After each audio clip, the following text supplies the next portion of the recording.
বন্ধুরা নমস্কার। বাংলায় কি আবার বিধানসভা নির্বাচন হবে? মানে বঙ্গ বিধানসভার মধ্যবর্তী নির্বাচন হবে। আমি কিন্তু কোনো উপনির্বাচনের কথা বলছি না, আমি বিধানসভার সাধারণ নির্বাচনের কথা বলছি।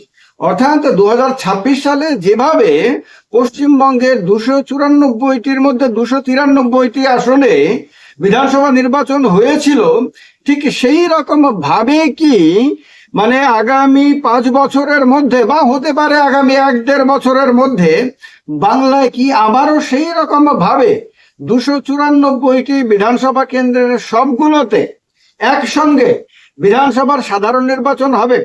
এমনটা কি হওয়া সম্ভব? আপনাদের কারোর কারোর চোখ কপালে উঠে যেতে পারে যে হঠাৎ করে আপনি কেন এই ধরনের কথা বলছেন। বিধানসভা নির্বাচন মাত্র কয়েক মাস হলো হয়ে গেছে, সেখানে আবারও বিধানসভা নির্বাচন, এরকম কোনো প্রভিশন কি আছে আমাদের দেশের সংবিধানে? বা এরকম কোনো কথা আছে বা অতীতে কি এরকম হয়েছে? এরকম কোনো প্রভিশন আমাদের দেশের সংবিধানে নেই। এইরকম কোনো অন্য কোনো রাজ্যে এর আগে হয়েছে এমন কোনো উদাহরণও নেই, বা এমনটা করবে বা এমনটা হবে এরকম কোনো নির্দেশও কিন্তু কোনো জায়গা থেকে আসেনি, না নির্বাচন কমিশন থেকে এসেছে, না সুপ্রিম কোর্ট থেকে এসেছে।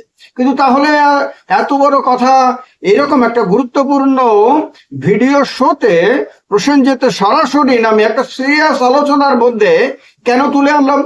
হ্যাঁ, তার লজিক্যাল কারণ আছে। কারণটা কি?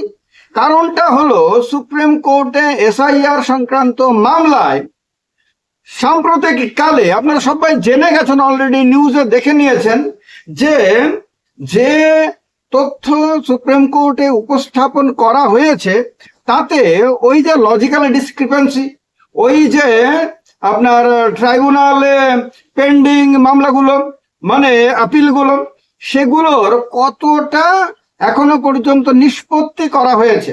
অর্থাৎ ঝুলে থাকা ভোটারদের মধ্যে কতজনের আপিলের ভিত্তিতে ট্রাইব্যুনাল রায় দিয়েছে, কতজন ভোটাধিকার ফিরে পেয়েছেন, আর কতজনের ভোটাধিকার মানে আপিলটা রিজেক্টেড হয়ে গেছে, তার একটা তথ্য সুপ্রিম কোর্ট হয়ে আমাদের সামনে চলে এসেছে। শুধুমাত্র ছোট্ট তথ্যটা নিয়েই আমরা আজকের গুরুত্বপূর্ণ আলোচনাটা করব। সেই তথ্যে বলা হয়েছে যে এখনো পর্যন্ত নাকি 82,782টি আপিলের নিষ্পত্তি ট্রাইব্যুনাল গুলো করেছে। তার মধ্যে মানে চূড়ান্ত নিষ্পত্তি হয়েছে, তার মধ্যে নাকি 75,443টি ক্ষেত্রে নামগুলো পুনরায় ভোটার তালিকায় ফিরে এসেছে, সফলভাবে ফিরে এসেছে। অর্থাৎ এদের সম্বন্ধে যে অভিযোগ ছিল বা এদের সম্বন্ধে যে সন্দেহ ছিল সেটা দূর হয়ে গেছে। এরা অরিজিনাল ভোটার, এদের নামগুলো বাদ দিয়ে দেওয়া হয়েছিল, পরিষ্কার বলা যেতে পারে অন্যায়ভাবে।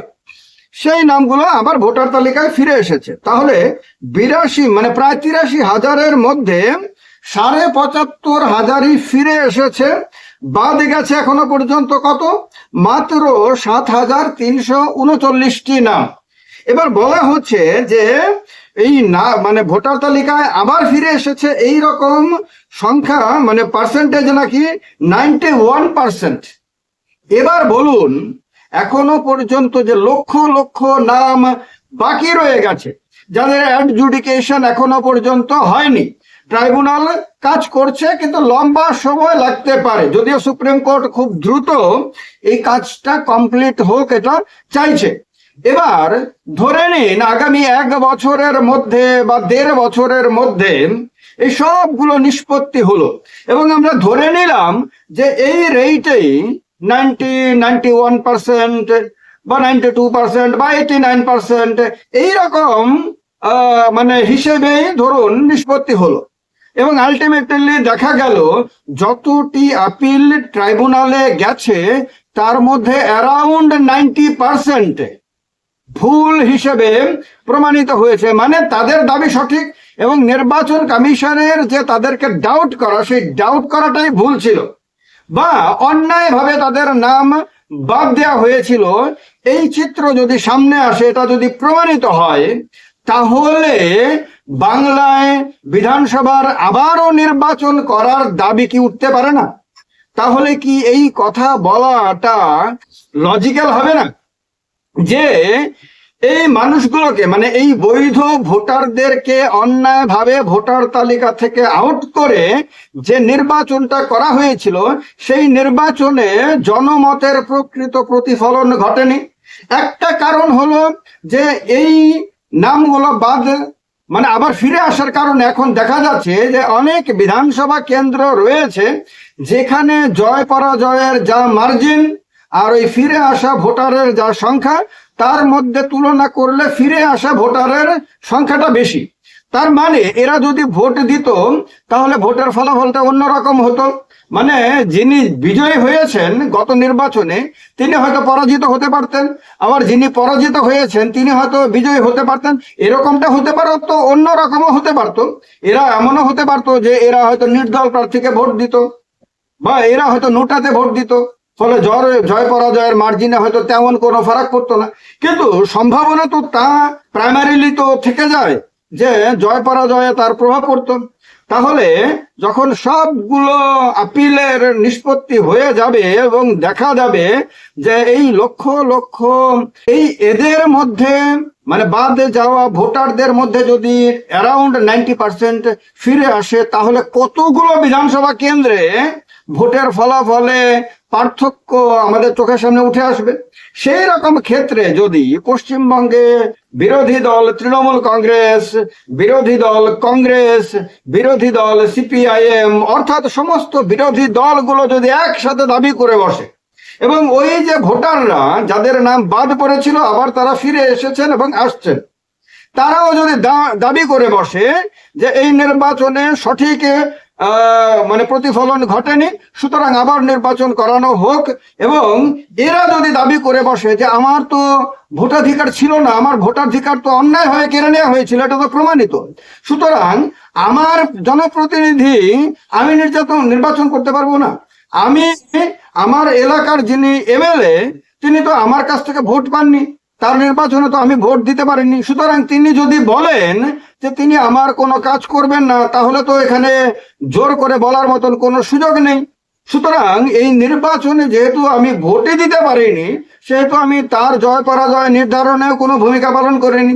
তাহলে আমার যে গণতান্ত্রিক অধিকার, আমার যে সাংবিধানিক অধিকার, সেই সাংবিধানিক অধিকারটা তো নষ্ট হয়েছে। তাহলে আমি কেন আবারও আমার জনপ্রতিনিধি নির্বাচন করার সুযোগ পাবো না? তাহলে একটা হতে পারে যে এই মানে আবার ফিরে আসা ভোটার তালিকায় ভোটারদের জন্য আলাদাভাবে ভোট নেওয়া, এরকম কোনো নির্দেশ সুপ্রিম কোর্ট থেকে দেওয়া হতে পারে যে ভাই সারা রাজ্যে 294টি বিধানসভা কেন্দ্রে সব মানে যারা এমএলএ হয়েছেন তাদেরকে আমি মানে বাতিল করে দিলাম এবং তাদের জায়গাতে আবার নতুন করে নির্বাচনের সিদ্ধান্ত নিলাম। এমনটা না করে সুপ্রিম কোর্ট হয়তো বলতে পারে যে ঠিক আছে, এই ভোটারদের জন্য আলাদা একটা ডেট করে নির্বাচনের ব্যবস্থা করুক নির্বাচন কমিশন। সেই নির্বাচনে এরা যাদেরকে ভোট দেবে সেই ক্যান্ডিডেটদের তালিকা থাকবে, যারা বিধানসভা নির্বাচনে দাঁড়িয়েছিলেন 2026-এর নির্বাচনে, তাদের তালিকায় ভোট দেবে তারা। এবার ভোট দেওয়ার পরে গণনায় যদি দেখা যায় যে কোনো বিধানসভা নির্বাচনে এই ভোটারদের ভোট অ্যাড করে কারোর সঙ্গে যদি দেখা যায় পরাজিত প্রার্থী বিজয়ী হয়ে গেছেন এবং বিজয়ী প্রার্থী মানে ওই নির্বাচনে বিজয়ী প্রার্থী পরাজিত হয়ে গেছেন, তাহলে সেখানে নতুন করে আবার কেউ শপথ গ্রহণ করবেন, কেউ বাতিল হবেন। এর মধ্যে কেউ হয়তো মন্ত্রীও হয়ে গেছেন, তিনি হয়তো মন্ত্রিত্ব তো দূরের কথা, তিনি হয়তো এরপরে বিধায়ক পদে থাকতে পারবেন না। তাহলে এইরকম একটা নির্দেশ দেওয়া হতে পারে, এটা আমার সম্ভাবনার কথা বলছি। আরেকটা হতে পারে কি, যে এবার সবগুলো দল মিলে বলল যে শুধুমাত্র তো এই ভোটারদের, বাদ পড়া ভোটারদেরই ইস্যু না, এটা বাদ বাকি যারা ভোট দিয়েছিলেন বিধানসভা নির্বাচনে তারা তো প্রভাবিত হয়েছিলেন এই সিদ্ধান্তের কারণে। কারণ যখন নির্বাচন কমিশন এত বিশাল সংখ্যক ভোটারদেরকে, লক্ষ লক্ষ ভোটারদেরকে সন্দেহের তালিকায় ফেলে দিয়ে তাদের ভোটাধিকার সাময়িকভাবে কেড়ে নিয়েছিল এবং তারা ভোট দিতে পারেনি, তখন এইটা তো বাদ বাকি ভোটারদের মনের মধ্যে একটা ধারণা তৈরি করেছিল যে এতদিন ধরে তাহলে ভোটার তালিকায় এই রকম ভাবে গন্ডগোল করা হয়েছিল। তখন কোন রাজনৈতিক দল তো এটাকে প্রচারের হাতিয়ার বানিয়েছিল, সেই রাজনৈতিক দল তো বাদ বাকি ভোটারদের কাছেও এর জন্য অতিরিক্ত সুবিধা পেয়েছিল, তাদেরকে বুঝিয়েছিল যে দেখো এত মানুষ যদি অন্যায়ভাবে ভোটার তালিকায় নাম তুলে থাকে তাহলে তোমাদের রাজ্যে সাধারণ মানুষের জীবনে কি পরিমাণ বিপদ এরা তৈরি করে ফেলেছেন। এরকম প্রচারগুলো হয়েছে, সেই প্রচারের কারণে প্রভাবিত হয়ে বাদ বাকি ভোটারদের একটা বিরাট অংশ হয়তো ভোট দিয়েছে শুধুমাত্র এই কারণেই তারা কাউকে ক্ষমতা থেকে সরাতে চেয়েছে আর কাউকে ক্ষমতায় আনতে চেয়েছে। তো সুতরাং আলটিমেটলি দেখা যাবে যে বাংলার বিধানসভা নির্বাচনে হয়তো 50%, 60%, 70% মানুষ যারা ভোট দিয়েছিল, দিতে পেরেছিল, তারা প্রভাবিত হয়ে ভোট দিয়েছে। সুতরাং এইরকম ভাবে একটা অন্যায় ভাবে প্রভাবিত হয়ে ভোট দেওয়ার মধ্য দিয়ে যে ফলাফল বেরিয়ে এসেছে সেটাকে তো জনমতের প্রকৃত প্রতিফলন বলা যায় না। সুতরাং এই নির্বাচনকে বাতিল করা হোক এবং নতুন করে ফ্রেশ নির্বাচনের ব্যবস্থা করা হোক, এরকম দাবি তো বিরোধী দলগুলো তুলতেই পারে। সেই ক্ষেত্রে বিজেপি হয়তো বলবে যে একবার নির্বাচন হয়ে গেলে পরে, তার ফলাফল সামনে চলে এলে পরে আরেকবার এরকম ভাবে সবগুলো বাতিল ঘোষণা করে নির্বাচন করার তো কোনো উদাহরণ আমাদের দেশে নেই। স্বাধীনতার পর থেকে, মানে 52 থেকে বলা উচিত, যখন আমাদের দেশের সংবিধান অনুযায়ী প্রথম নির্বাচন হয়েছে, তখন থেকে এখনো পর্যন্ত এরকম কোনো উদাহরণ নেই। তো সুতরাং এইরকম রায় তো দেয়া যায় না। তো এই কথা তো বিজেপির তরফ থেকে বলা হবে। আর রাজ্যে যে স্থিতিশীলতা একটা সরকার থাকার কারণে রয়েছে, সেই স্থিতিশীলতাও তো নষ্ট করা যায় না। সুতরাং এটা অগণতান্ত্রিক হবে, এটা অন্যায় হবে, অসাংবিধানিক হবে, এই কথাগুলো তো বিজেপির তরফ থেকে বলা হবে। এখন বিজেপি এবং তৃণমূলের মধ্যে যে রাজনৈতিক দ্বন্দ্ব চলছে, সেই দ্বন্দ্ব তো বিধানসভার ফলাফলের পরে আরো তীব্র আকার ধারণ করেছে। কারণ বিভিন্ন জায়গাতে তৃণমূল আক্রান্ত বলে তারা বলছে, দাবি করছে, তাদের সঙ্গে অন্যায় করা হচ্ছে, তাদের দল অন্যায় ভাবে কখনো পুলিশের প্রভাবে, টাকা পয়সার প্রভাবে, নানান কিছুর প্রভাবে তাদের দল ভেঙে দেওয়া হয়েছে, এই কথাগুলো তারা বলছে। নানান রকম ঘটনা তো ঘটে গেছে। তো এই অবস্থাতে এটাও তো ঠিক যে তৃণমূল এখন 3টি ভাগে বিভক্ত হয়ে গেছে।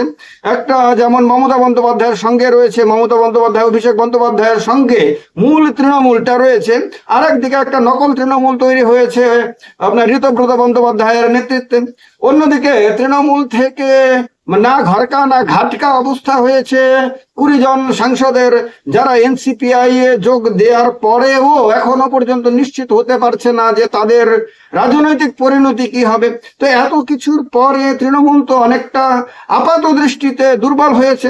মমতা বন্দ্যোপাধ্যায় তো আপাত দৃষ্টিতে অনেকটা ব্যাকফুটে গেছেন বলে মনে করা হয়। তো এইরকম একটা অবস্থাতে তৃণমূল কি অতটা জোর দিয়ে সেই দাবি করতে পারবে?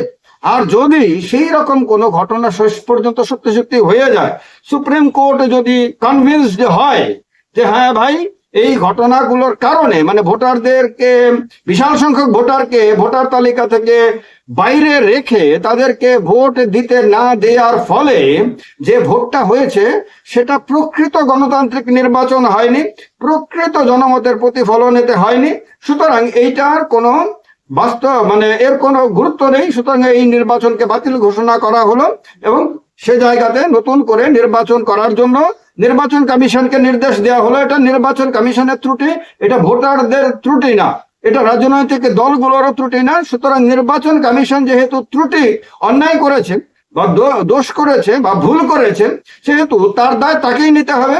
সুতরাং নির্বাচন কমিশনকে আবারও নির্বাচন করতে হবে। এরকম যদি কোনো নির্দেশ যদি সুপ্রিম কোর্ট দেয়, তাহলে সেক্ষেত্রে বাংলার রাজনীতিতে আরেকটা নতুন পরিবেশ তৈরি হয়ে যাবে এবং সেই ক্ষেত্রে কি বিজেপির জন্য আবারও বাংলাতে ক্ষমতায় ফিরে আসা সম্ভব হবে?